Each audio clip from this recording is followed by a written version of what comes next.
চলতি মৌসুমে টাঙ্গাইলে পাটের বাম্পার ফলন হয়েছে। কৃষকরা জানান হারভেস্টার শেষে হাট বাজারগুলোতে চলছে পাট বেচাকেনা। দর ভালো পাওয়ায় খুশি তারা। টাঙ্গাইলে এবছর ৩০০ কোটি টাকার পাট বিক্রির আশা কৃষি বিভাগের। আহমেদ রাসেলের তথ্য চিত্রে ডেস্ক রিপোর্ট।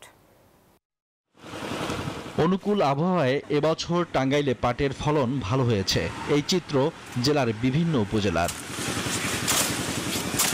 কৃষক জানান ফলন ভালো হলেও পানি না থাকায় পাট জাগ দেয়া নিয়ে বিপাকে পড়েছেন তারা।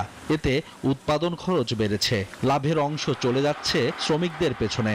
বৃষ্টিপাত কম, বর্ষা কম, পানি নাই, আমাকে পাটে অনেক খরচা বেড়ে জায়গা।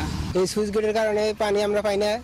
আমাকে পাট নিয়ে খুব কষ্ট। এখন জাগ দেওয়ার মেলা ধরে নেন লাগে, কামলা খরচ অনেক বেশি বেড়ে যায়।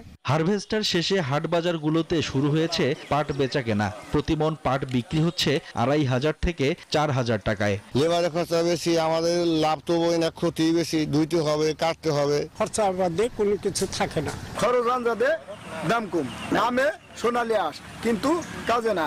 এবছর উৎপাদিত পাট থেকে কৃষকের ৩০০ কোটি টাকারও বেশি আয় হবে বলে আশা কৃষি বিভাগের। আমরা চেষ্টা করতেছি যে পাটের বাজার যাতে আবার চাঙ্গা হয়, বিশেষ করে পাটজাত দ্রব্য বেশি ব্যবহার হয়।